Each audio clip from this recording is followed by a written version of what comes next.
क्योंकि और बहुत स्टॉक है जो मैं दूसरे इन्फ्लुएंसर्स को देख के इन्फ्लुएंस होके खुद इन्वेस्ट करता हूँ, और मैंने सोचा क्यों ना ये आपके सामने किया जाए और देखा जाए कि कुछ लोग होते हैं कि इन्फ्लुएंसर्स बोलते हैं it is not investment advice, it is not investment advice. उनकी इन्वेस्टमेंट एडवाइस लेता भी नहीं मैं, ना ही आपको मेरी लेनी चाहिए क्योंकि मैं दे भी नहीं रहा, है ना। लेकिन मेरा है कि वो एडवाइस तो नहीं दे रहे लेकिन इन्फ्लुएंस तो कर रहे हैं ना यार। तो अगर मैं इन्फ्लुएंस हो रहा हूँ तो आप देखिए कि मैं कैसे इन्फ्लुएंस हो रहा हूँ। Hello guys, welcome to the first episode of Finfluenced, where we discuss how we got influenced by the Finfluencers. And what better day to start with the HPV the new virus, right? What is it called? HMPV virus. V तो virus ही है. HMP virus. So what better way to start with a dip in the market because of the HMPV virus? We have had a great market. What is your main goal for today? 7 crore. 7 crore. भाई क्या भयानक dip आया market में. Nifty देखो भाई. हाँ ये देखो भाई हमारे निफ्टी को क्या तो हाल हुआ है भाई. देखो न्यूज़ में तो जो डॉक्टर लोग बोल रहे हैं कि ये कोई नया वायरस है नहीं, तो लोग ऐसे ही हाइपर हो रहे हैं. हाइप हो रहा है. अभी देखो बीच में between the few hours of the day pharma and hospital stocks were in the green. लेकिन बाद में जब सबको पता चला कि नहीं ये कोविड जैसा है ही नहीं, ये तो बहुत पहले से चला आ रहा है, तब सब लोगों ने वो भी बेच दिया. जो बेचा वो बेचा, फार्मा खरीदा, फिर डॉक्टर ने बोला कि नहीं ये नया वायरस नहीं है और फार्मा भी बेच दिया उन लोगों ने. सब लाल हो गया भाई. अपार्ट फ्रॉम दैट आज डिस्कस करेंगे कि आज मैंने क्या खरीदा और उसके पीछे उसका रैशनल क्या है. तो सबसे पहले जो मैंने खरीदा वो है भैया टाटा पावर. ठीक है, अब मैं बता रहा हूँ क्यों. देखो भाई मैं हूँ 25 साल का, ठीक है, और मेरे पास और 30 साल है इन्वेस्ट करने के लिए. I have 30 more years to invest, and in those 30 years it is absolutely certain that India को कोल से इंडिपेंडेंट होना पड़ेगा and all that import that India does, जिसके वजह से the trade deficit is taking a hit as well. ये सब चीज़ें ख़त्म होने वाली है because our government, whoever comes, is pushing for renewable energies. And Tata Power has pledged कि भाई हम लोग एक भी सिंगल ऑर्डर नहीं लेंगे for coal या thermal power production. All our capital expense is going to happen to develop new renewable energy plants and projects. बस इतना काफ़ी है मेरे लिए जानने के लिए. अब ये जिस भी वजह से गिर रहा हो यहाँ पे यार, जिस भी वजह से इतना कितना परसेंट नीचे आ गया भाई अपने टॉप से, ये कुछ 23% नीचे आ गया अपने टॉप से. भाई ये मेरी बाई जोन थी, मेरी बाई जोन से भी नीचे आ गया. बट मुझे पता है ये थोड़ा सेंटिमेंटल मार्केट की वजह से भी नीचे आ रखा है, तो भैया मेरे को फ़र्क नहीं पड़ता. अगर मैं यहाँ पे इसको एक्यूमुलेट कर लूँ और इसका अगर तुम मंथली चार्ट देखो, in the grand scheme of things ये तो कुछ भी नहीं है यार. तो यार ये बहुत हेल्थी अप ट्रेंड है, और ये डाउन ट्रेंड भी ज़रूरी है. ऊपर थोड़ी चलता जाएगा स्टॉक, है ना कहीं तो रुकेगा. तो अगर तुम मंथली पे भी देखो तो टेक्निकली देखा जाए तो टेक्निकली है नहीं वैसे, लेकिन अगर फोर्स किया जाए अपने थ्योरी को तो इस तरह का एक चैनल टाइप का बन रहा है ना. नहीं बन रहा मुझे पता है, नीचे बहुत महीने नीचे जा चुका है इसके, थोड़ा बहुत ही सही, लेकिन एक ट्रेंड तो बन रहा है. ठीक है, इससे एटलीस्ट इतना अंदाज़ा आ जाएगा कि upside risk down side risk कितना है, कि हाँ भाई मैक्सिमम कहाँ तक आ पाएगा. अभी 378 पे चल रहा है, मान लो 360 तक आ जाएगा ये. ठीक है, उसके बाद मान लो अगर यहाँ से ये चैनल रेस्पेक्ट करके अगर ये रिफ्लेक्ट कर भी गया तो कुछ ना हो तो ऑल टाइम हाई तो जाएगा, है ना. कुछ ना हो तो ऑल टाइम हाई जाएगा. और यहाँ से ऑल टाइम हाई कितना दूर है, यहाँ से ऑल टाइम हाई अपना दूर है 30%। शॉर्ट टर्म में या मिड टर्म में विच इज़ लाइक अगले 1 साल में 30% का अपसाइड तो यही दिख रहा है मेरे को यार। मेरे को तो 1 साल से फ़र्क नहीं पड़ता, मेरे को तो होल्ड करना है भाई। क्या 2000 क्या जब मैं 60 साल का हो जाऊँगा, जो भी होता है भाई, वो 2050 मान लो, चलो नहीं तब मैं 50 साल का होऊंगा, है ना, या नहीं, तो जो भी है तब तक कहाँ पहुँच जाएगा स्टॉक यार। ये अभी शुरुआत हुआ है, अगर यही इसकी ग्रोथ ट्रैजेक्टरी रही है, किसकी आधी भी हो जाए अगर ऐसे भी ग्रो कर रही हो ये स्टॉक, है ना, तब भी 2050 तक ये कहाँ पहुँच जाएगा यार। मेरे को इतना काफ़ी है, ठीक है। तो ये है, this is one of my safe bets of Tata Power, जिसमें मेरा सबसे बड़ा एलोकेशन हो रखा है अभी मेरे पूरे पोर्टफोलियो का, which is around 8 to 10%। Exact number मैं कुछ देर में बता दूंगा ढूंढ के, क्योंकि आज भी मैंने ट्रेड किया है तो उसको अपडेट होने में टाइम लगेगा। एंड मेरे हिसाब से रिन्यूएबल एनर्जी भाई, अगर तुम 20 से 30 साल के बीच में हो उम्र में, ठीक है, मार्केट जहाँ भी जाए, तुम्हारा शॉर्ट टर्म में फार्मा ऊपर जाए, ऑटो सेक्टर ऊपर जाए, मुझे तुम जो भी एडवाइस दे दो, मैं तो किसी की एडवाइस सुनता नहीं, क्योंकि मैं ना एडवाइस देता हूँ ना लेता हूँ, ठीक है। मेरी रिसर्च के हिसाब से मैं तो भाई पूरा रिन्यूएबल एनर्जी होल्ड कर लूँगा जब तक मैं 30 साल का नहीं हो जाता। जब when I cross 30, that time I will diversify into other sectors which are hot at that time. Right now when I am 25, for the next 5 years I will only invest in sectors and industries which have a long-term future, long-term which is like 10, 20, 25, 30 years of future. And renewable energy is one such sector. तो Tata power तो एक stock मैंने उठा लिया है इसके अंदर। दूसरा स्टॉक जो मैंने उठाया है और एक्स्ट्रा, वो है JSW energy, which is basically देखा जाए तो कंपटीशन बोला जा सकता है कि इसको टाटा पावर का, नहीं बोला जा सकता ना। स्क्रीनर खोल के देखते हैं भाई। हाँ, 36% FY25 जो है इनका टारगेट है H1 FY25 का रिन्यूएबल एनर्जी प्रोजेक्ट्स का, which is still significant for an energy company as of today, ठीक है। और 63% इनका थर्मल एनर्जी प्रोजेक्ट में से है, ठीक है। मार्केट कैप इसकी है 1 लाख करोड़ की। और अगर अपन देखें टाटा पावर कंपनी को, ये भी 1 लाख करोड़ कंपनी है, ठीक है। So similarly valued market cap, और अगर पी देख लें तो स्टॉक पी इसका 31 है, और JSW एनर्जी रिलेटिवली देखा जाए तो छोटा मार्केट कैप है, अराउंड 20%, और थोड़ा ज़्यादा वैल्यूएशन है इसका, तो इसलिए मेरा एलोकेशन इसमें कम है, ठीक है। It is around 4% of my portfolio, not much. Portfolio कितना बड़ा है यार अपना, है, ठीक है। तो आज डिप आया काफ़ी ज़्यादा। JSW चार्ट देखते हैं इसका तो पता चलेगा। ये देखो पिछले 4 महीने से गिर रहा है ये, तो ऐसे यहाँ पे अब ले सकते हैं। ये भाई यहाँ तो नहीं ले पाते, है ना। मैंने ख़रीदना शुरू किया था यहाँ ये ग्रीन बॉक्स पे, तो अब ये तो बहुत ही पार चला गया इस ग्रीन बॉक्स के, ठीक है। तो मैंने सोचा कि यार यहाँ से अभी तो ऊपर जितना भी गया इसके 50% भी अगर नीचे गिर गया, यहाँ से लेके यहाँ तक का आधा भी नीचे अगर गिर गया, तो मैं यहाँ पे अक्यूमुलेट करना शुरू करूँगा। तो मैंने वही किया। So one of the most important lessons that I have learned in a long time of trading in different kinds of markets is कि भाई तुम एक प्लान बनाओ and you stick to the plan unless something disastrous happens in the market. जैसे मान लो Covid आ गया भाई, ठीक है, कोविड आ गया, मैंने तुम्हारे ट्रैवल एंड टूरिज़म के स्टॉक्स भर रखे हैं मैंने पोर्टफोलियो पे, और मेरा प्लान है ट्रैवल एंड टूरिज़म का, तो अब 1-1.5 साल तो नहीं चलेगा ना। ट्रैवल एंड टूरिज़म सबसे पहले गिरेगा कोविड आ गया तो। अभी हमको पता है, ये उस टाइम नहीं पता था कि लॉकडाउन आ जाने वाला है लेकिन मैं बता रहा हूँ कि जब तक कुछ डिज़ास्ट्रस नहीं हो जाता तब तक you should 100% stick to your plan.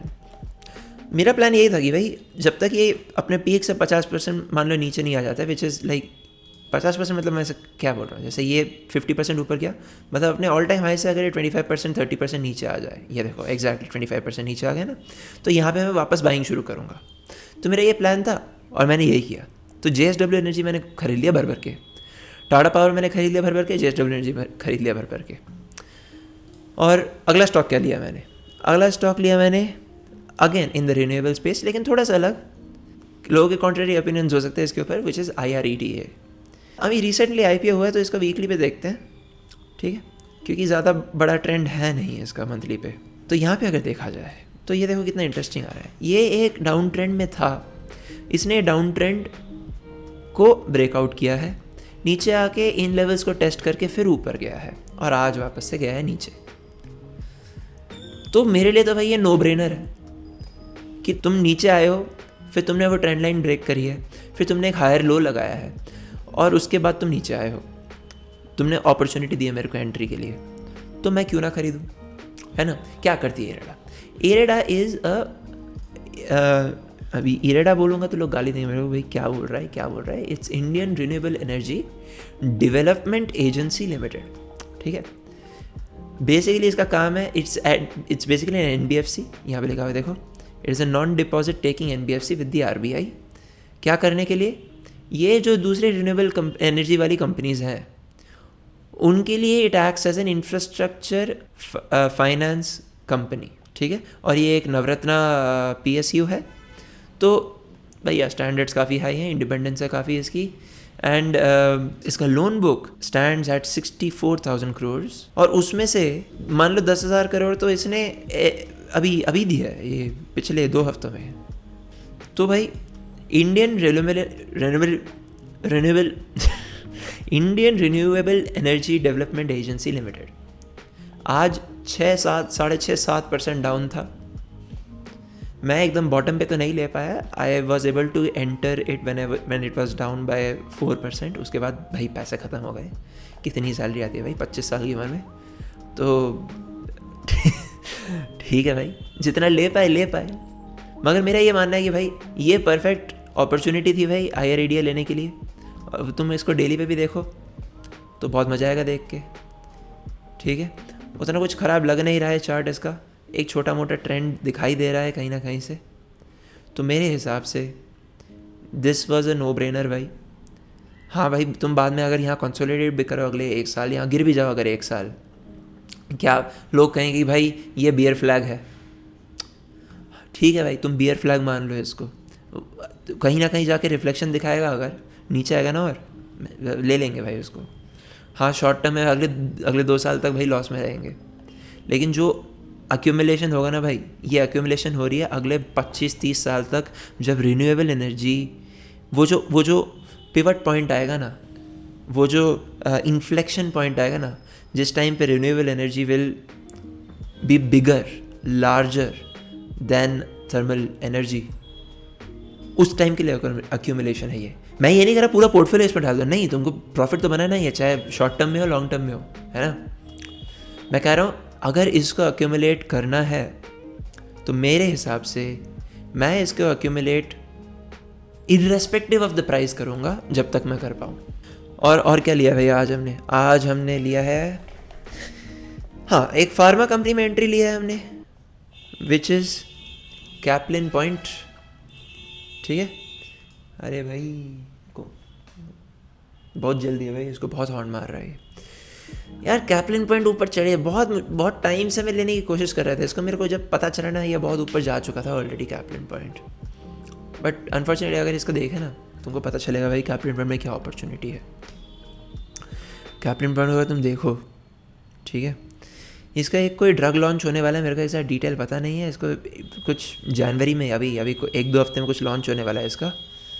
अरे भैया, अरे कोई बात नहीं भाई, सुन लो थोड़ा, तुम भी हॉर्न सुन लो, क्या कर सकते हैं भाई, घर में बैठ के रिकॉर्डिंग कर रहे हैं, बैकग्राउंड इतना ख़राब है, ब्लर लगाना पड़ा है मेरे को। तो इसका भी जनवरी 2025 में, ये देखो, the first RTU bag product is set to launch, set for a US launch in January 2025 under both its own and partner labels। तो भैया मेरे हिसाब से अगर जनवरी में ये है तो मैं तो थोड़ा सा भाई फोमो ले रहा हूँ। मैंने यहीं एक्यूमुलेट करके कुछ 7-8% अपना पोर्टफोलियो बना लिया कैप्लिन पॉइंट का। अब पता नहीं यहाँ से अगर गिर गया तो थोड़ा लॉस में तो जाऊँगा मैं, लेकिन ये थोड़ा रिस्की प्ले लिया है मैंने, देखते हैं क्या होता है। यहाँ से लेके यहाँ तक है मेरी बाय वैल्यू, ठीक है। तो भर भर के उठा तो लिया मैंने ऐसे, अभी होपफुली गिरे ना यहाँ से। बियर मार्केट अगर आ गया मान लो ये HMP वायरस से, तो भैया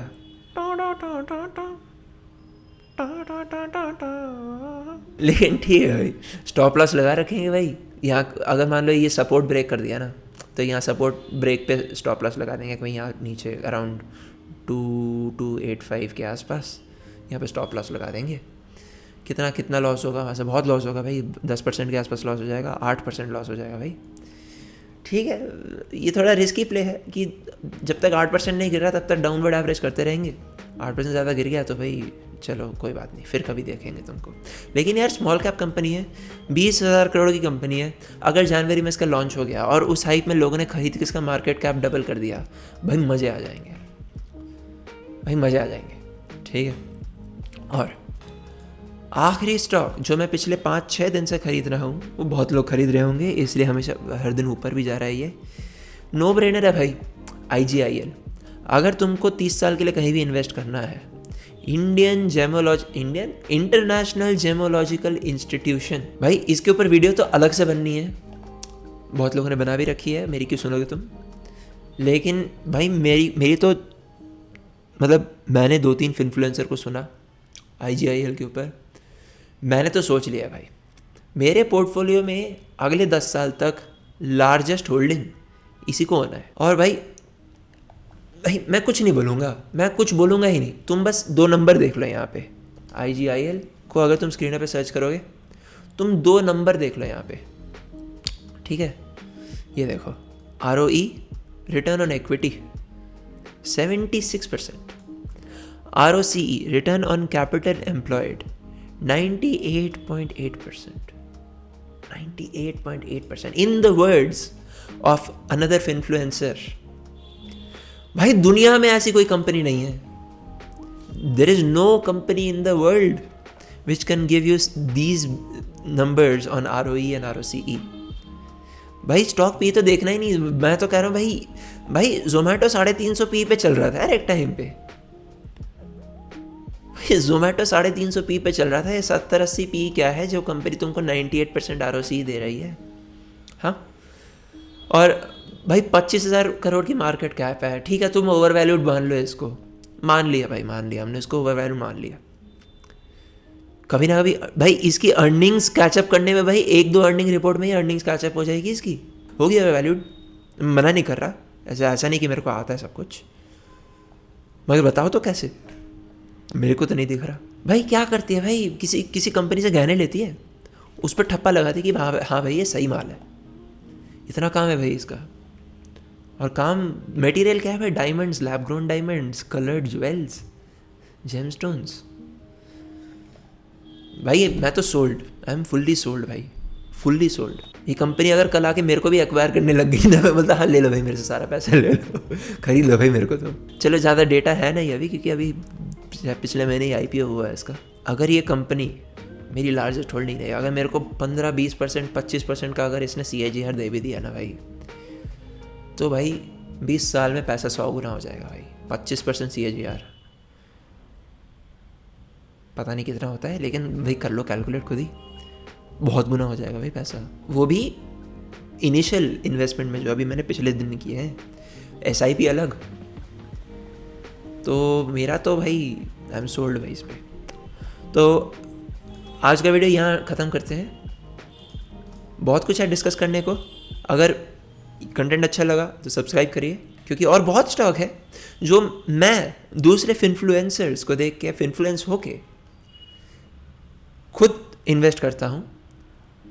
और मैंने सोचा क्यों ना ये आपके सामने किया जाए और देखा जाए कि कुछ लोग होते हैं कि इन्फ्लुएंसर्स बोलते हैं हाँ it is not investment advice, it is not investment advice. उनकी इन्वेस्टमेंट एडवाइस लेता भी नहीं हूँ मैं, ना ही आपको मेरी लेनी चाहिए, क्योंकि मैं दे भी नहीं रहा, है ना। लेकिन मेरा है कि वो एडवाइस तो नहीं दे रहे, लेकिन इन्फ्लुएंस तो कर रहे हैं ना यार। तो अगर मैं इन्फ्लुएंस हो रहा हूँ तो आप देखिए कि मैं कैसे इन्फ्लुएंस हो रहा हूँ, है ना। तो ये रही आज की वीडियो, और ऐसी वीडियो आती रहेगी। और हर हफ्ते आएगी ऐसी वीडियो, हर हफ्ते मैं कुछ एक स्टॉक लेके आऊँगा। कोशिश रहेगी मेरी कि और थोड़ा डीप डाइव करूँ, थोड़ा और फाइनेंशियल्स में जाऊँ, थोड़ा और फंडामेंटल्स में जाऊँ। लेकिन भाई IGIL पे तो भाई मैं सोल्ड हो गया भाई। ठीक है, IGIL पे सोल्ड हो गया, और that was the result of today's video and the last few trading sessions. ठीक है, this was the finfluenced for you. I will see you in the next video. Tata, bye bye, see you.